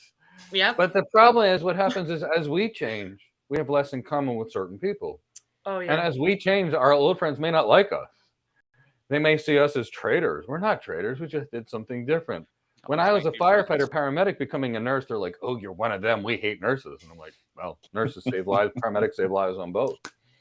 And when I became a nurse practitioner, I had my own internal medicine office. Those paramedic firefighters were like, we don't know you anymore. And I was like, what? I spent 7 years side by side with you every single day. And, the chief and I still speak all the time. But, there's that. But, I think at one point in our career, we all had a hard time saying no because saying no in the military is not a good thing. Yeah. Not an option. It's just not. You said what? We all say yeah, but then our minds are like, what the hell are we doing? Did you just cuss at me by saying no? But having that skill now to say no, sorry, I can't do this for you right now, it's tough. Like even as like if I worked level 1 support, like I wanted to help everyone. Yes, but I would draw myself so thin. I would like, oh my gosh. It's tough to say, hey, I can't help you right now, but I'll try to. It's tough to say no. Like it so is, and then the spreading yourself thin is so real. I've kind of been coming out of that journey, and the power of saying no, or more so like, I would love to do this, but I just I have to wait a little bit, and that's okay. And I love being able to do that now because I definitely was not able to, whether it was just coming out of the military or just being raised to just kind of think that, just say yes to everything. Just say it. It's yes. Saying yes to everything is not going to get you very far. I mean, to everything. Saying yes externally is actually saying no internally to something else. I read that somewhere. That's so true. Saying no today is saying yes to whatever your dream is or whatever the next opportunity is. I love that. And going back to what Mike was saying, folks just trying to do everything, right? And that transition in itself, right? When you're in the Marine Corps, there's less of you. You're going to be saying yes to a whole lot of things that you might want to say no to, right? But don't let that get you in trouble when you get out. That habit can be very, very harmful because if you're doing the engineer's job, right? If you're doing DevOps job, if you're doing other people's roles and you need to specialize in what you do because you've ingrained this habit of always doing what somebody else does, right? That's going to hurt you long term. Another thing that's going to hurt is having tons of certs. Yeah. Okay. Kill you. That's a good one. Wait, hold on. What do you mean? What do you mean? Sorry. Hey. So again, if you have more certs on your resume than you do content, it's not going to help you. I scaled it down. Don't worry. It crushes you, actually. He only took down, half of them, right? Hey. The other half on the other wall. Well, Brandon has a great website. The problem becomes is like you want to go to a doctor, right? If they went to medical school, you're happy. If they also became an airplane pilot, you're like, well, they didn't spend as much time on this. And oh wait, they're also an electrical engineer. Oh wait, they have a house cleaning company. Okay, they practice law. So what kind of doctor is this? Do you think you're going to go someone with focus and degrees and expertise? No, you're going to get a dog walker, a lawyer, an accountant, a hobbyist. And businesses don't need hobbyists. They need people that can actually do the job. So, they don't hire a spray and pray person for a sniper. They hire a sniper because they need someone with accuracy, precision that knows how to get in and out of places. But, the right tool. But yeah, you can't do everything, and you've got to be able to say no. But you know what? Where you guys are advantaged? In the civilian world, people sometimes say yes and don't do it. No. I had a manager at one point. He was a brand new manager. He takes over our team and he says, all of you have huge demands placed on you. So I want you to say yes, but not do it. I was on my first team that day, and I said, this team has 6 months before the whole team is fired. So here's what I did. My job, the way I always did it, didn't listen to my manager, didn't care. 6 months later, my manager and the entire team was fired except for me and one other person who didn't listen to my manager at all. So the key is, if you say you're going to do something, you better do it. And if you say you can't do it, that's okay too. It's fine. Just don't do something. Don't commit to something you don't do, and you guys don't do that. And like all those, okay, I have a lot of certifications. Don't get me wrong, but that's started from like the ground level, like from what is computing to what's networking, security. I started from the bottom and worked my way up, and that was just all. It's just achievements of what I've been learning, and I mean, I have a master's degree and 2 bachelor's degrees from WGU, but that's all technology learning focused. Those are my goals that I wanted. That was in my goal plan to get a master's degree. I got it like 2 years ago now. Yeah, I've had a master's degree in cybersecurity information assurance for 2 years. Yeah, but those are my education. Then I got my bachelor's degree in cloud computing because I loved learning cloud. Then I started finding Mike, and I was like, okay. Then I have my AWS Solutions Architect professional cert. I'm working on the more professional stuff that sets my resume apart. Working on my CISSP. I'm working on. Actually, I signed up for the beta cybersecurity architect expert from Azure certification that came out. But that's cool. I'm interested to hear your experience on that down the road. But then we're just like no material out there for it, but I have to go study and find the research the technologies and learn it then actually see how I exam out. So, and that's a true separator, right? Like, I always want to learn. I mean, I can't do it, but I love learning. Exactly. You're doing it because you want to do it, right? Yeah. You're not adding 20 certs because you're just trying to land something out of desperation. Yeah, that's not a separator. That's the big difference. From Brandon's case, look, the certified solution architect professional, that'll help him. The Azure solution architect expert, that'll help him. At the CISSP, that'll help. The other stuff, it's not a resume builder, but if it was a stepping stone that you learned along the way and you enjoy doing it, then it's fine. Where I get into issues is people want to assume that they're going to do an AWS advanced networking and no networking, and they're not. They're not going to do an AWS advanced security, know anything about security at all. Nothing. I mean, but, if you do the CISSP, there's content in there. So there's nothing wrong with doing the certifications and learning the vendor specifics. It's great. It's just that when you want to be a cloud architect and apply for cloud architect jobs, you don't want 40 certifications in your resume. You want the big ones. Certifications don't guarantee you a job. No. They don't. They accent your resume, put you up on the top, but you still have to pass the interview, and you have to demonstrate that you know the content, the job, the material. You have to show technical competence. The only thing a certification guarantees is an expense. Yeah. Whether it be time or money. That's true. What's good with when I went with the Western Governors, a lot of my certifications came with the degree, so that was part of the expense. And my employer actually reimburses me. We have a good training program that if I put the money up front and I get reimbursed for passing. I don't get reimbursed for failing though. Yeah, could you imagine employers don't reimburse you for a C or less? I can't imagine that. They actually want you to be successful. But that's terrific, and I love that. So I mean, look, I did 1,000,001 certs when I was younger, but I learned that I had to hide them on my resume if I wanted to get paid more. So I used to put my CCNA, CCNP, CCDA, CCDP, Microsoft Certified Professional, MCSE, et cetera, et cetera. And then I realized the only 2 things that I put is my CCIE and my Google Professional Cloud Architect, which is going to expire soon. I don't know if I'm going to recertify or not. In my world, I don't use it, but I might still do it anyway just to keep something current, or an AWS one of the 2. Yeah, and the program does show you teach us what to put on our resume to set us apart. Don't put everything under the sun. You know, you tell what the certificates you should have on there that you know what like that will get you noticed, get you past that HR screener, that the resume screener, and get you get to the hiring manager. Yeah, that's all. That's all. The whole purpose of a resume, it's an advertisement that says bring you in for an interview. That's all it is. So, what did we do when we created resumes? Well, we asked advertising institutions, how do you make your ads more read? How do you make your ads more readable? So we don't look at anything from a standard perspective. I mean, I'm not joking. We go to advertising agencies and ask them about how to get your ads read for revenues. We ask recruiters, what do we need, and hiring managers, what do you need on the perfect interview to see, so we know to tune it. So we kind of ask our customers, what do you want? And that's how we based our program. And that's why it's so easy to get people hired, because we're producing exactly what the customer tells us they need, not what a certification provider says, here, you should learn these things and then you'll be hired, even though the certification providers have never had the job.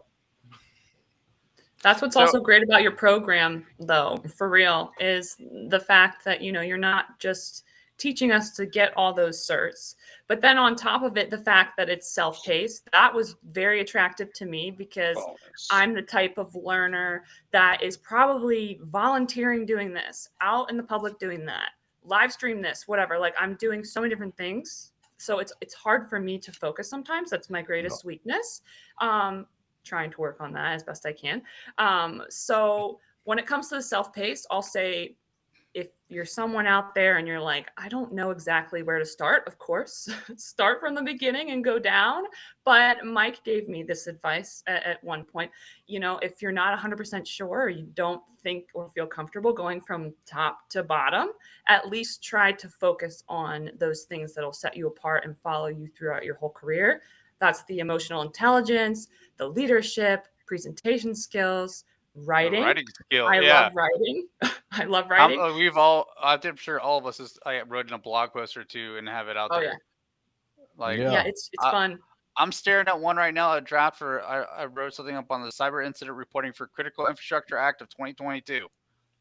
Oh, which means, it's like, like an act got signed into law saying that, like, if you're a private business in a critical infrastructure sector, you're going to be required to report cyber incidents to CISA. Like, it's not going to be implemented for 2 years, but I work in a critical infrastructure sector, and not many people know what's going on. So I took that law and took other pieces of, I'm not a lawyer. So I state that in my post. I am not a lawyer. I love that. This is not legal advice. Disclaimer. Yeah. But here's what it could mean for you. Here's what you should be doing. Your business looking, and that's just not. I don't care if 5 people read it, if 10 people read it, great. I write it for myself because I want to put it out there. Me too. I like your content. I'm not here for an audience. I'm not here for clout. I want to put that information out there. It shows that I know what the hell I'm talking about. Are you on Hashnode? Right? Yeah, I'm on Hashnode. I have a Hashnode. Hashnode blog. I like it.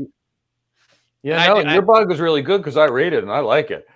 Subscribe to it, and believe me, I don't subscribe to anything. I do my own images too. I put my own images up in Photoshop, and I create them all in stock photos, and I find the right size. So I understand the SEO side of that. So that's awesome. Yeah, it's very awesome. SEO is a beast. That is a whole thing. Yeah, I know YouTube SEO, so I spend a lot of time on YouTube search engine optimization, or at least I used to. I don't have the time to do it these days. That's a whole job right there. Yeah, that is a. There's people that get paid to do search engine optimization, SEO. That's all our job. And it's hard to find someone that's good at it too. Yeah. Actually, that's the thing in technology. It's near impossible to find someone that's good. So people are so worried about finding jobs. I'm like, you don't have to worry about finding a job. It's like, how do you find someone that's good? Just be great at what you do. Study it. Master it, become the best at your craft.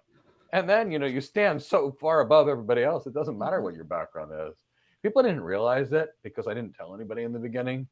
So I had left healthcare, and I worked at WorldCom for 6 months, and I was the lead architect. I went to Wall Street for a year, and I was the lead architect.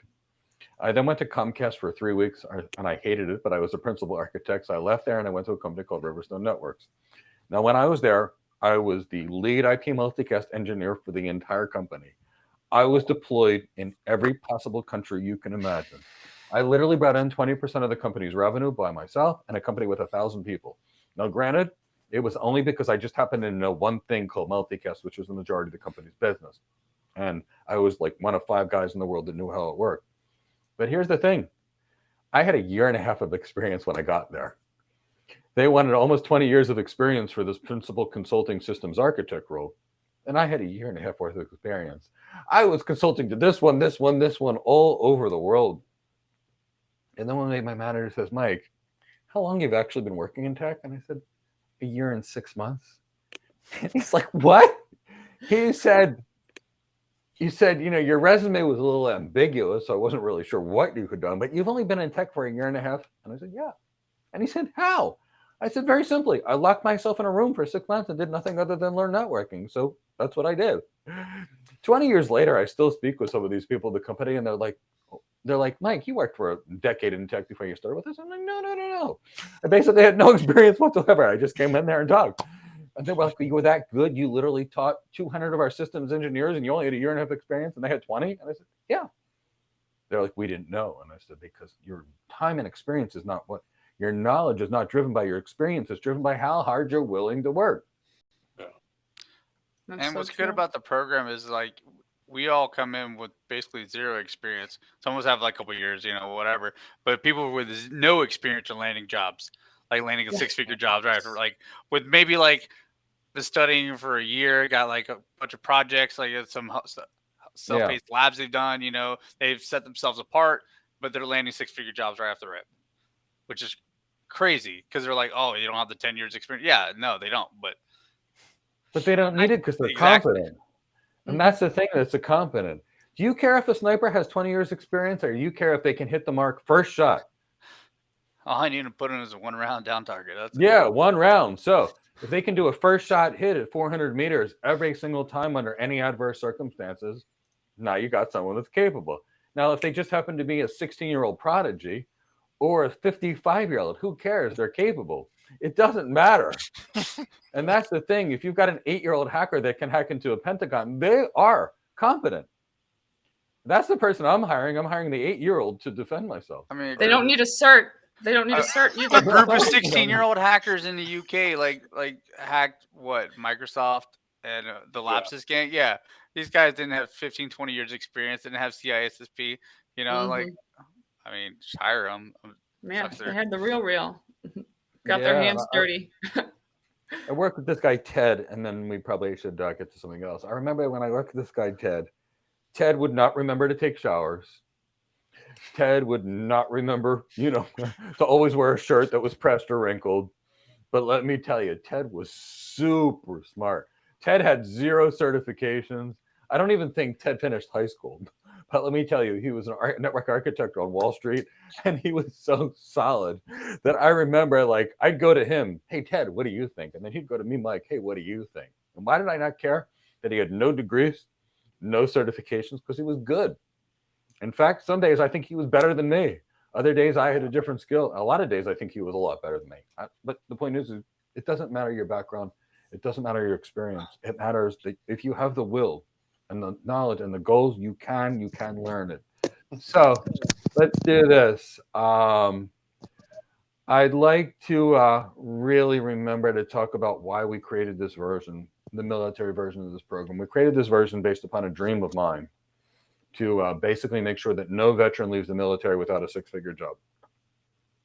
And I really, really, really wanted to make a point of creating a special leadership program to transition from that command and control to something that's more appropriate in the civilian world.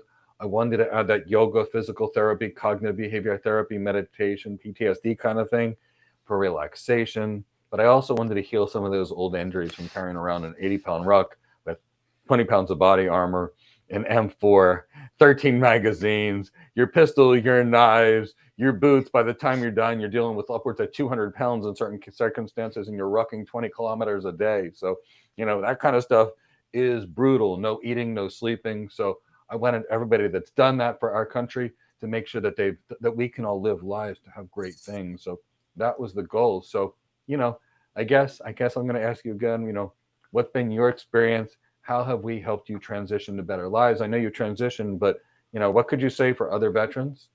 And what could you say that, the biggest benefits that you've received, either tech or non-tech? I don't even care. I think for me, like the biggest strength I've gotten from the program is having that emotional care and the emotional, like being a human again, essentially. Like being like, hey, having care for other people. I mean, we all do care, but like then again, like there's a certain level of what we're getting now as humans, and just having care for fellow human and want to succeed. And so that's helped me. The program has helped me a lot. Find that certain level of like emotional like strength. If that makes sense. Makes sense, and I'm thrilled to hear that, Brandon. Thank you for letting me know. That was one of my goals, actually. How about you, Al? For me, being within the group again and finding that balance, and I've had my own struggle within that area, between trying to find the best area of education that's actually relevant and that would help me to move forward. And this, between Slack, Discord, and some of the other applications that we've been using, the one thing that the program, you and everyone here has helped with, no matter what direction you look at, you can reach out in any given direction, and you know that there's help or support that's around. And I haven't seen that kind of camaraderie since I left the Corps. So to be able to experience something like that yet again is something that's well appreciated. I think anyone that's coming in this direction will wind up being able to see the same thing and be able to move forward, knowing that as long as they're putting in the effort, that the accomplishment will wind up being. And thank you, Alan. That's really important to me. I was trying to build that brotherhood, sisterhood. I was trying to build a family. And, It worked. that was a goal. And all of you have really helped to do it. And Chow has barely helped a lot. There's a lot of you that have really been out there. Brandon's been setting people's VPNs up and helping them out when they're struggling with tech.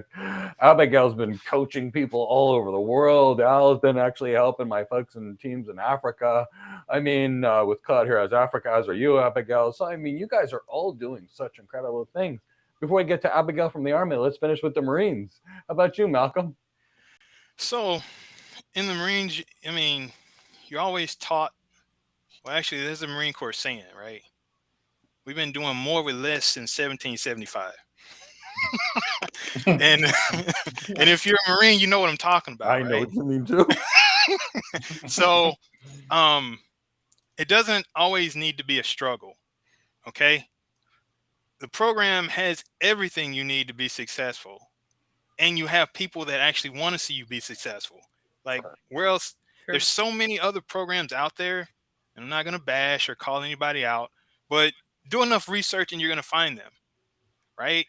So if you're looking to be around an organization that's actually focused on you being successful in a timely manner, you found it. It's just on you to execute, right? So at this time, I mean, you don't have to just reach for this over here, it's all in one place. We're leading you to the water. You just gotta want to drink it. Right. Mhm. And it ain't Kool-Aid. Okay. I love the So- metaphors. I love that metaphor, actually. Yeah, we're not dealing with Kool-Aid here. But really, I mean, if you're successfully looking, and again, you did the transition in order to get into service, right? You went a whole from the beginning of you being a civilian non-service member to completing boot camp. You've already transitioned a lot in a short amount of time. Well, now it's time for you to take that leap of faith again and take that transition into helping you, your family, and your career, right? So how much will you allow yourself to grow, learn, and develop in a short amount of time? That's the question. And then the real question is, are you ready for it? Mm. Because it's here. You don't have to look for any other resources anywhere else. So it's on you to make that move. I love that. Are you ready for it? And you know what? That's so important. I love that, and thank you. How about Nothing you, but the Abigail? truth. I always like the truth. It doesn't even have to be pleasant. The truth we can work with because the truth is information. Exactly. The truth will set you free, so they say. Yep. Don't know who said it, but it's true. So what I would say, there's a few things that have completely transformed my life, and whether that might sound corny to some, it's true for me. I'd come out of like a difficult time, and I don't have a tech background, and I found Mike's program. I was trying to study for the AWS Solutions Architect cert, and his explanations were just top notch. Then I joined a live program, and I was like, wow, this community, everybody's so helpful. And that's like one of the number one things in the program that can really just change your whole perspective is the community support, because everybody is just like kind of like a unique personality, of very ambitious and just really want to help everyone. And that just kind of, when you're feeling doubtful, that is just a little thing that can really just help you stick with it and not quit. Because I think it's really easy to quit, but if you just stick with it, the next thing I would say is the opportunities for growth, like to co-author on an AWS professional book. Like what? Like that's awesome. Or to just help with an Azure boot camp or whatever it is, or even come on here. And, this is benefiting everybody. Like, not only is this helping other veterans or people that want to come in and join the program and get into tech, but also I'm working on my presentation skills right now. Mike is connecting with us. We're just helping more people than we realize. So I just feel very thankful, and you really just have to take the leap. You just got to take that leap. Thank you for that, Abigail. It looks like Brandon's going to say something. There's going to be times where it's going to be a struggle. It's going to be difficult. There's going to be some late nights, maybe. You're going to be up, start learning, but in the end, the reward is worth it. Like if you put the hard effort in now, it's the significant opportunities that are available for you at the end are amazing. Yeah. So information costs. Yeah. Your life still goes on. You're still gonna have those daily challenges with your own personal life, but you have to set that time, dedicate that time to like want to learn and like want to like do the labs or do the assignment or whatever, like participate in class. You just have to set the time and focus it, and it's worth it in the end. It is. And there's like a really impactful quote that might hit home for someone. Like if you're thinking, okay, I don't know if I can afford this program or whatever, which is extremely reasonable, and I'm really happy about that, is information costs, but it pays for itself. So it can pay off tenfold with just the people that you meet and network with. So just think about that. Like information costs, but it pays for itself. Yeah, and I think that's truthful, but also the key is that you actually have to do the work. Now, I know for you guys, that goes without saying, but, I've had people say, if I buy your course, will I get hired? And I say, you mean if you buy the course or if you do the work? And they say, just buy it. And I say, look, I'm not going to sell you a course just to buy it. I don't want to take your money. If all you want to do is buy the course and not show up, I suggest you not buy it, stay home, figure out what you want to be, and then go do that. But, buy the course and do the work. And I never pretended that it's always easy. In fact, I like to tell people that nothing good is easy. Medical school is not easy, and that's why physicians are respected and paid well. Law school is not either. Guess what? It's not easy to get through BUD/S. It's not easy to be a MARSOC Marine either. And it's not easy to get through Marine Corps basic training or Army basic training. And it's not easy to walk through that Crucible course either. But those who do, they're better for it for the rest of their life. They're stronger. They're more capable. So, and some of these assignments, you're gonna be like, well, why am I gonna have to do this? Why do I gotta think about my social intelligence? I guarantee you will know more about yourself after like going through these exercises you don't think are worth anything. You'll find out things about you that you've never even thought about. True. It's, like why the empathy videos, like. Take two sides, take one side and think about like what the other perspective is, and then give presentation on both. It is eye-opening. And that whole thing of, well, why I got to do this? Why this doesn't make sense, right? That's the exact reason why you need to do it. Trust But you the don't process. understand. Trust the You don't- process. And to say that, trust the process, right? Let me ask you this. If the process was a real person, would the process be able to trust you to uphold your end of the deal? That's a good that's one. the key. That first video in the program is tell me about yourself. And people are like, why this, Mike? And I say, well, for the following reasons. The first question in every job interview is tell me about yourself. So on that first minute, I want to see it. So I want to see how you position yourself, and we'll give you feedback. I want to sense somebody's communication skills, their gravitas or executive presence, emotional intelligence. So right there on that first day, I can say, okay, it's diagnostic. Now that next thing that goes with it is the plan. And here's the reason.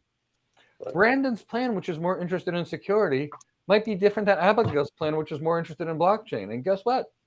So be it. Abigail should do what she loves and Brandon should do what he loves. Otherwise, we're not going to be happy. So we've got to tune that plan. And yeah, when I have you do 360 reviews like you do with CEOs, where you basically ask other people how they see you and how they perceive you, and is it the same as you? CEOs do it. There's a reason we all do it as executives, to basically figure out what kind of leader we are and see, are we projecting what we should be? So everything that came out of that would be the way you train either a senior executive or an elite athlete or an elite somebody. So yeah, there's a lot of things in there that came from goofy places, but that's the reason why. Including the box breathing. Yep. The box breathing that's there is actually taught to Navy SEALs. They call it combat breathing. If you're familiar with it, I'm sure you guys are, with Colonel David Grossman from the Army, his book on killing and things like that. And he actually talks about teaching box breathing, which he calls tactical breathing, to police officers, soldiers, and things like that. Right. Where do you think we got it? Because we know that some of our people are stressed when they give speeches. So if we can do the same thing that the Navy SEALs are doing before a mission, all of a sudden you're not afraid of speaking. Now you're not there. You've got some gravitas, some presence. You're happy. So yeah, we've got a lot of things in there for various performance coaching reasons that are a little not obvious, but that's why our people are getting hired constantly.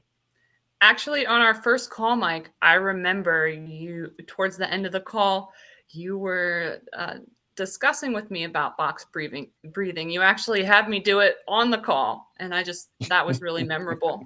I liked it. Hey, it's like, you have your Fitbit, you click that button in 1 minute meditation or for breathing. It was awesome. And that's why we added so much extra yoga and meditation and cognitive behavior therapy in this program. Because, like y'all, I know what it's like when you're in a stressful environment every day. It takes a toll on you. Yeah.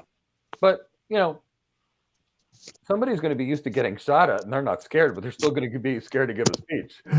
So Yeah. we all have fears, and what those fears are, it doesn't matter. We have to fight through them. So yes, I think you've noticed I used a lot of my medical background in here.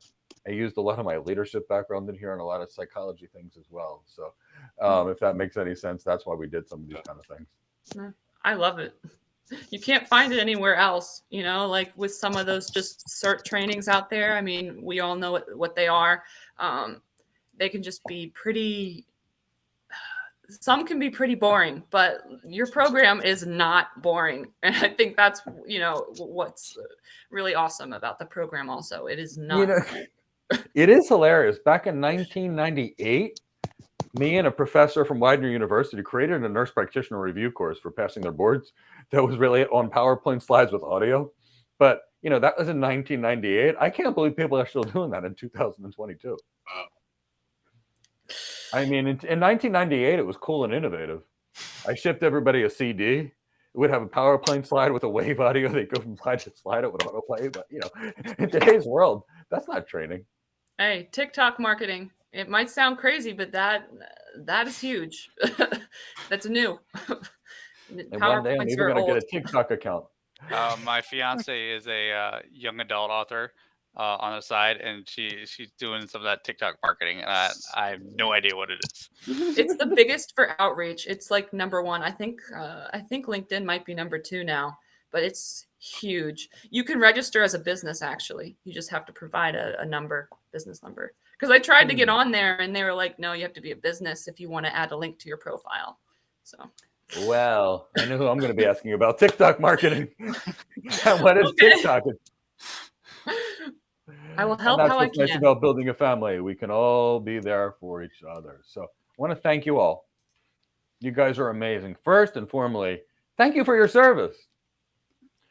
I mean, that's the most important thing I can say. Our lives are better because you guys exist.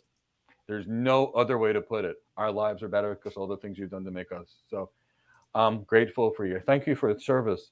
Thank you for coming here today. And if you want to say any last words, great. Now's the perfect time to do so.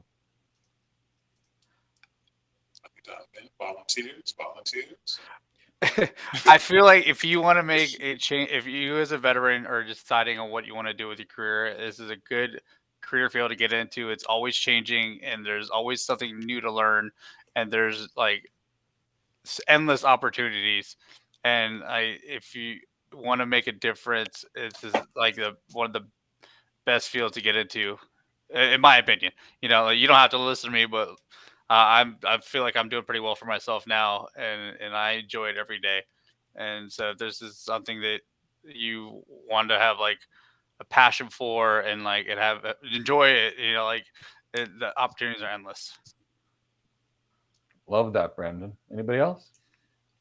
Yeah, I agree with that 100%, Brandon. And then also, if you're a transitioning service member, you're about to leave the military, definitely take a look at the program, because when I first started, I was only able to just stay for the class live sessions. That still was just so beneficial for me. And, you know, if you're doing all your other stuff when you're transitioning out of the military, doing your out processing, you could maybe still find time to just jump into a live session, which is like about 2 hours.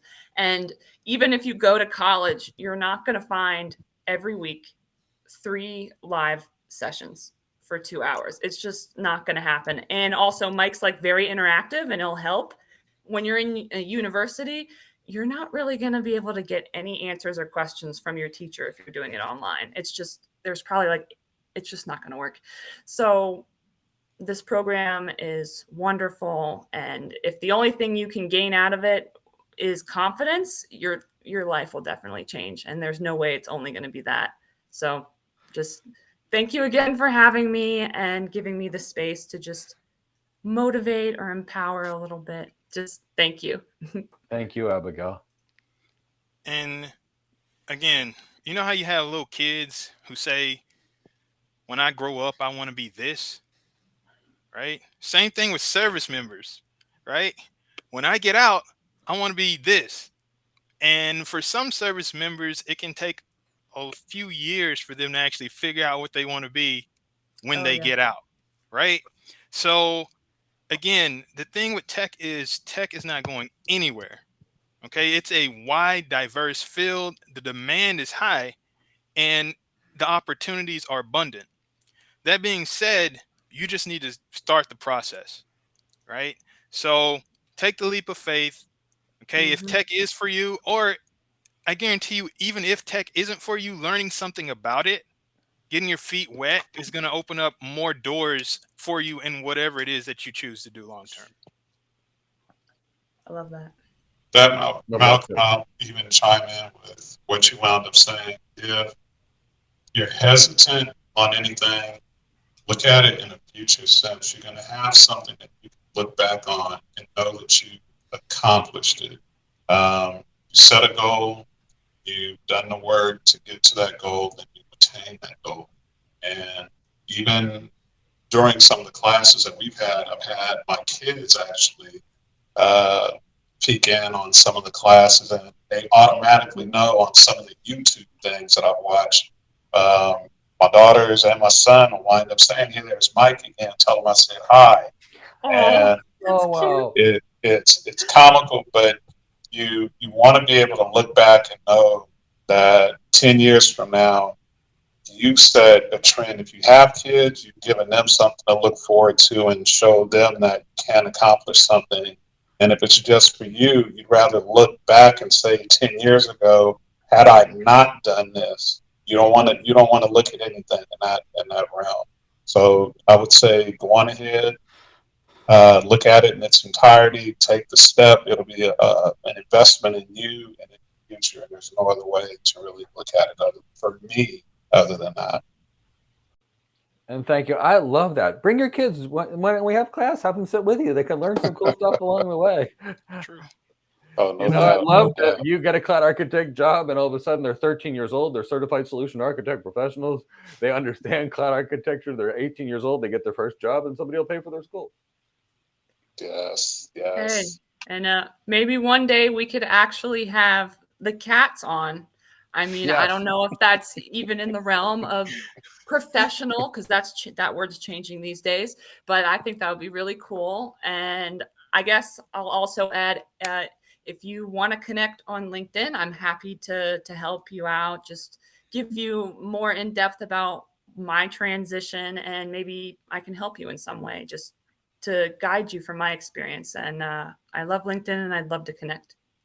Oh, there you hear it. Abigail's actually offering to help you. So I don't think we could ever hope for dream for more or better from people. I mean, this is just why I love having this family, this community, and that's why I'm so proud to be part of it. So thank you all so much. All right. Thank you. Thank you. Thanks for Thanks, having me. Mike. Thank you Yeah, all so happy to much. be here. It was so nice having you join us for this video today. Let me tell you about some free services we do for the cloud community. We have a free How to Get Your First Cloud Architect Job webinar, where we tell you all the things you need to do and know to get your first cloud architect job. In addition to that, we actually have a free question and answer session live on YouTube, where you can come and ask us any questions you want about building your career related to cloud computing or networking, and we'll answer them in real time for you, because we want to get you to your goals. Several more times per week, we have guests from industry experts that I've known for decades, that are movers and shakers that have changed the world, that can give you information so you can build the best career. I invite them periodically. They are on my show. If there's a chance to do some free training on our channel, we'll do it live, because we want you to all to have the best skills for the best career. So please subscribe and hit the bell. I look forward to seeing you, and I look forward to assisting you in your technology career. Thank you so much. This is Michael Gibbs from Go Cloud Architects.